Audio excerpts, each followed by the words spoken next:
Okay, good morning, everyone. And no, flip-flops are not the new dress code at JP Morgan. I apologize, I injured my feet, so hence the more comfortable dress code. Anyway, quite exciting to be here today. I've known Helen for now, well, wow, I'm getting old, for many years, more than 15, from the days there was no PADA. There was no nest, there was not a single member saving. So being here today with the millions of people who are in the nest and other automatic enrollment programs is very exciting. But I want to think about the future and what else could be done. So I want to talk about behavioral economics, which everyone probably heard about, digital opportunities, everyone talked about this, but how do we put the two together? So, not a lot of time, so I'll go straight into two ideas. One is experimenting. And I know it might sound like, oh, we're going to use members as guinea pigs. This is horrible. But I'm going to push the argument that we do not know the answers. And unless we experiment, we would not be able to find what works and what doesn't work. There's a lot of interest in what in the US we call the gig economy, the Uber drivers, the Lyft drivers, all the people who get a lot of little jobs who make a living, but they don't have a paycheck. How can we help them save? And I'm going to show one experiment, which I believe we surely didn't know the answer before we ran it, but how quickly, if you're willing to experiment, with the proper safeguards, how quickly you can learn a lot about what would drive members to save. So this is an experiment that I've done with Acorns, which is a startup, a fintech in Irvine, probably most famous for their investing the change. You go buy coffee for whatever, £2.20, and they call it £3 and 80 cents goes into savings. That's what they're famous for, 3.5 million users in the US. But obviously, if you save the change and invest the change, it's not going to get you very far. So we need to do a bit more than that. It's a great starting point, a great way to get the attention of people, but then we need to do more. If you think about an Uber driver, whether it is with every ride £1 goes into savings, or whether it is any other mechanism, we need to virtually press the gas pedal. So we ran an experiment virtually with that kind of an audience, the up-and-coming people who actually are often part of the gig economy, and they're already saving the change. But can we make them to have kind of whatever, $150 a month going into savings? Or maybe 35 a week, or maybe 5 a day. So these are all roughly the same. Depends if you want to make it complicated, 31 days in some months. But if you keep it simple, these are all the same. And some people, we ask them if they want to save $150 a month. Other people, we ask them if they want to save $35 a month, and at another group, we call it $5 a day. And I'm going to give you some data, so we could at least start somewhere. And I'm going to tell you that when we call it $150 a month, 7% of the users virtually opted in, signed into putting aside $150 a month. Okay? So let's virtually pick a guess. What would happen if we call it $35 a week? So I've got a volunteer here. Thank you for volunteering.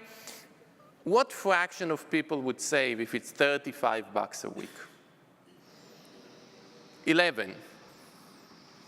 Wow, some insider information. 11. You're good. You're good. What would happen if it's $5 a day? 18. Okay? Helen, what do you think? 25. Anyone else wants to pick a guess? How many of you think it would be more than 25? Anyone? Not many. How about 30?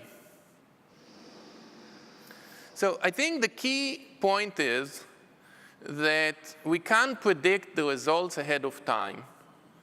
When we started it, we had the intuition that if you think about amounts in a monthly term, it would be very difficult to put aside $150 because it sounds like the phone bill and much more.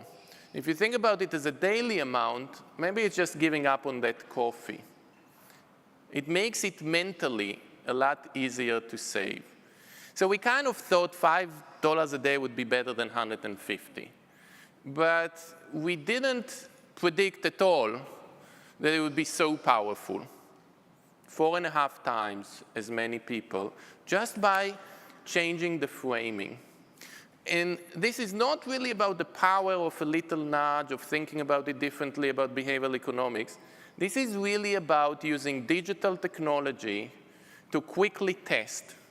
From the moment I had too much wine, that's when all the good ideas come, to the moment this was in the field was 9 days. To the moment we had the data was 14 days. To the moment we changed the system for all of the users, it was roughly 2.5 weeks. This could have not been done 20 years ago. And this is the tip of the iceberg.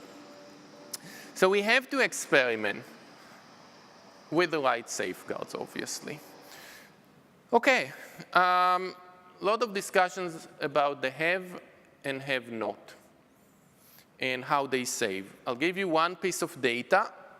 If you ask people to save $150 a month, those who don't make much money, less than $25,000 a year, so call it whatever, the pound is not very powerful, sorry for mentioning it, but call it 18,000 pounds, 5% of them are willing to save $150 a month.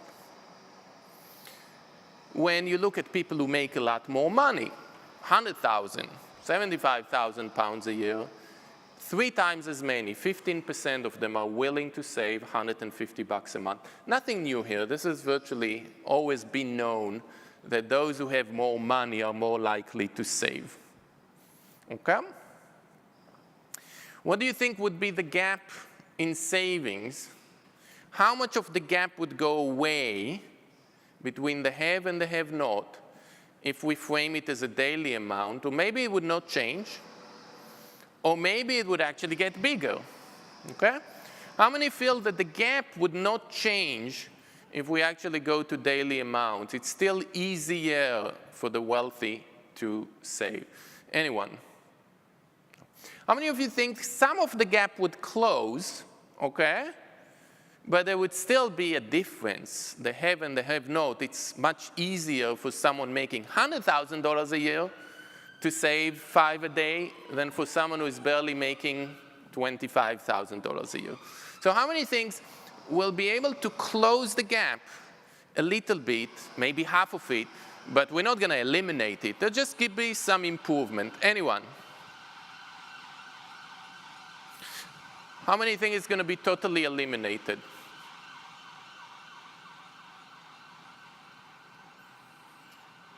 You make it a daily amount, 30% save. We've seen that data. But there's absolutely no difference between the have and have-not. Now, this is interesting because the have-not are saving now a much greater percentage of their income. They're saving the same dollar amount. No difference. It's completely eliminated. About half to 2/3 of the audience did not predict it. I did not predict it. And the key point is, not only those little changes in the way we frame decisions could make a huge difference, we have to experiment because we could very quickly find a lot of powerful things. Now, there's a caveat. I'm showing you the studies that were successful. It's not like every idea. So when you have these efforts, you should expect that half of them, that 8 out of 10, you would not get those fascinating results Those are the ones I would not present here. So you need the patience, and you need to put the resources. But you could find, if you think about the gig economy, we got 4 times as many to save, and we completely eliminated the gap in saving behaviors between the have and have not. And you're talking here about a few million people in the US, where we're doing it like this. So we have to keep experimenting. Okay. One more experiment, which I think is very timely given the debates in the UK whether the increase in contributions is too dramatic. And some people in the media running around saying, ooh, disaster. It's now 7.9% opting out. It's more, because it was 7.7% before. And anyway, it's the random variability in the data, but statistics is not something that the media cares about. Sorry. So this is an experiment that I ran with Voya, which is a big financial institution in the US focused on 401k plans. And we've known for a while that automatic enrollment is very powerful, obviously in the US, the UK, Australia, many places. We've known that if you actually automatically enroll people at 6% rather than 3% in the US, that people do not opt out. Now, how far can we push it? Can we automatically enroll them at 10%? Where would this fall apart? And would it affect low-income people first? This is the #1 question to the financial health of the individuals. How much they put aside is how much money they will have. This is the #1 question to the profitability of the asset management industry in the US. The more assets you have, the more beautiful buildings you could have, and so on. So, and the answer is around the corner. You run a little experiment. Can you imagine an Amazon or a Google having a question that is the #1 question for the satisfaction of their clients, the #1 question for their financial health? They can find the answer and they do nothing about it. This is virtually what was the US for about 10 years. We had the technology to test it, and we did nothing. So we figured out we might as well test it. So we're going to actually take people in 401k plans, and we're going to automatically enroll them. This is actually a soft version, because remember safeguards, we didn't want it to backfire. So this was not exactly automatic enrollment, to be precise. They get to the website, and they just see a recommended rate. So this was kind of, you know, I'm cutting corners here, can read the full study, but we wanted to, in phase 1, to actually see what happens when we recommend higher and higher and higher saving rates. Phase 2 will take it to automatic enrollment, but we just want to be careful that things don't backfire, that first we get the answers. But they see 6, 7, 8, 9, 10, 11% as the recommended rate. That's the only number they see on the screen, unless they actually bother to do anything. If they click next, that's what they're going to save. And I'll give you one data point. At 6%, when the recommended rate is 6%, 10% of the people coming to the site go away. They close the browser, they give up, they just don't finish the enrollment. So think about it as a dropout, or the equivalent, loosely speaking, of opt-outs. What would happen when we go to 7, 8, 9, 10, 11%? How many feel there would be a consistent increase? The higher the rate, the more people would say, this is too much. Because we also told them in dollar terms how much they'll have to put aside every month. How many feel that the higher, there'll be a slope, don't know how much of a slope, but there'll be a slope. The higher the recommended rate, the more people will just close the browser, go away? Anyone? How many think it won't make any difference? Whatever you give them as the rate, they'll just say, oh, that makes sense, sure, you know better than me. How many think it would be quite different? Maybe it won't make a difference until a certain point, and at a certain point, maybe it's the double-digit effect. It would suddenly backfire. That's where people will stop accepting the rate. Anyone? As you can see, we don't know the answer. We all have different opinions. I predicted it would slowly go up. I was totally wrong. So it turns out it virtually doesn't make a difference. It's all noise in the data. It's all the same until you hit 11%, and then it starts going up. So statistically, between 6 and 10, it doesn't really make a difference. You can push the recommended rates higher. People don't go away. So next question, what happens to those saving rates? They don't go away. They can accept the rate, but they can also engage, which normally they don't, and change the rate. Okay?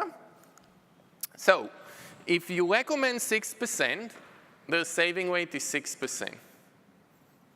How many of you feel that if you recommend 7, they would save 7? Anyone? Makes a lot of sense, right? You recommend 7, they save 6.5. So some of them accept it, and some of them kind of lower it. Anyone would like to pick a guess what would happen at 8%? Would they keep going up to 7? Would they stay at 6.5? How many feel that they'll keep going up? Not maybe much, but it will keep going up. Anyone? So that's exactly what we were convinced, and none of this happens. It actually stays totally flat at 6.5. No matter what you recommend, at some point they engage. We were shocked. They engage and they lower it to 6.5, which is a wonderful news. I mean, the fact that actually they're not just taking whatever you say, even if they have a huge mortgage that they're behind on payments and credit card debt, the fact that actually at some point they engage and tailor the rate, and that's roughly the maximum they can do, is actually fascinating. We were quite shocked about it. But the key point is not only that we feel you could probably push defaults a lot higher than we thought, because people do engage. They don't just run away. Now, this is one study. We have different cultures, different settings, different effects of the media, all sorts of things.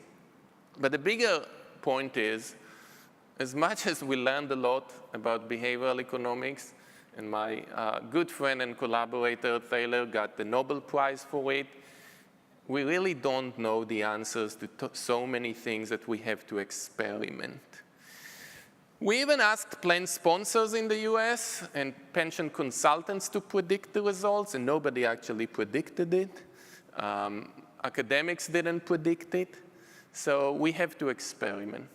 We really have to experiment because we could find the answers very quickly and improve the retirement system. I'm going to very briefly go through another concept. So the number one message I want to leave you with is that if you think about behavioral economics, think about what we know and what we don't know. But if you think about digital, we could find the answer, so we might as well do it. Experiment. The other thing is personalizing results, plans, and I mean, there's all these debates in the UK about Nest and whether, that increase in the saving rate, in the default rate, is too much or too little. For whom? People are different. So I don't think it's going to be that far into the future that based on whatever data on your phone, we're going to be able to actually personalize rates to individuals. And not everyone will have the same default rate because they have different circumstances. Now, it'd be a lot more difficult when you think about public policy and setting like Nest, but if you think about private setting, it's already happening. The Amazons, the Googles, the Netflix, they personalize, what you buy, how your Google searches work, what movies they recommend. we don't do much of this in financial services, definitely in the insurance sleeve and the asset accumulation, let alone decumulation, we don't do enough. So I want just to highlight one thing, which is that there's a lot more individual differences than we realize, that people are quite different, and we do have the means to measure it and customize things. So this is about loss aversion. How many heard the term loss aversion before? Perfect. So virtually, how sensitive you are to losses versus gains. We're more sensitive to losses. Okay? Keep your hands up if you heard of it. Keep your hands up if you know what's your loss aversion, how sensitive you are to losses. Anyone? One person. Did you use my tool before? Oh, independently. What's your loss aversion? It's related to the frequency of times that I get to play a game, and the more times I get to play, the more it goes different directions. Sure. And do you know if your loss aversion is about 2 or 10? Like if I gave you different gambles or investments, do you have a sense how sensitive, if we try to quantify it, are losses twice as painful relative to the pleasure that a similar gain would have? Do we have a number, or it's just kind of a general? It's related to the size of the loss and its pain on my ability to function. Okay. It becomes very binary, but it's very hard. Okay, cool. So we almost all heard about loss aversion. We could quickly calculate it, and we have no idea what it is for us. And we have no idea how different we are from other people. And we all get the same investments because we have no idea how different we are. We do have some other risk tolerance questionnaire that literally, one of them asked if you're willing to do skydiving. If it says yes, it's another point, and you tell you more stocks. I kid you not. I mean, you know how those normally operate. Anyway. So let's look at some individual differences. On average, loss aversion is about 2. People are twice as sensitive to losses relative to gains. But they're dramatically different people. So let's start with this gamble. I'll do it quickly. You have 2 choices, A or B. If you choose A, you're going to either win $350, break even, or lose $100. Equally likely. Don't worry about 1/3 each. Let's not worry about probabilities. If you choose B, win 100, lose 100, or break even. You virtually have to choose A or B. How many would go for A? How many would go for B? How many of those who went for B don't understand who in his right mind would pick A? Anyone? It could be some. So people are very different. They're very, very different. This is a bet that if your loss aversion is 2, you should never, ever accept A. You should always go for B. There's not enough upside to compensate for losing so much more. So about half of you really don't fit the average. Let's keep going. We don't have a lot of time, so let's go through this one. So you play a bet, again, same system. It's just that A, you win 1,100 or you lose 300 or you break even. B, win 100, lose 100 or break even. How many would go for A? More people. How many would go for B? Some people go for B. Those who went for A, how many of you think that nobody should go for B? Anyone? So you're very different. This is, by the way, a loss aversion of 5. So, and those people exist. We've seen them. There's nothing wrong with it. There are people who have loss aversion of 10. They don't accept it even when the upside is 2,100. People are dramatically different. Whether it is how they feel about losses, whether it is whether they're likely to retire too early and regret it, whether they can really live on a 70% income replacement, which is kind of the common rule of thumb in the US, whether they're donating too much time or too much money, or too little time or too little money to charity, and I'm expanding our range of decisions. We really, you have hopefully access to the deck. If you want to calculate your loss aversion, you could do it later. But I think the key point is that if you want to merge behavioral economics and digital, first of all, let's start learning. That means we have to experiment. And there's a lot of work Nest started to do. Steve Atkas from Vanguard is here. Lots of great things they're doing. But we all, as an industry, have to do a lot more. And we have to better personalize. I mean, we can't live in a world where risk tolerance questionnaires, forgive my French, are really cover your ass kind of a tool so nobody would sue you. We could do a lot better. Okay.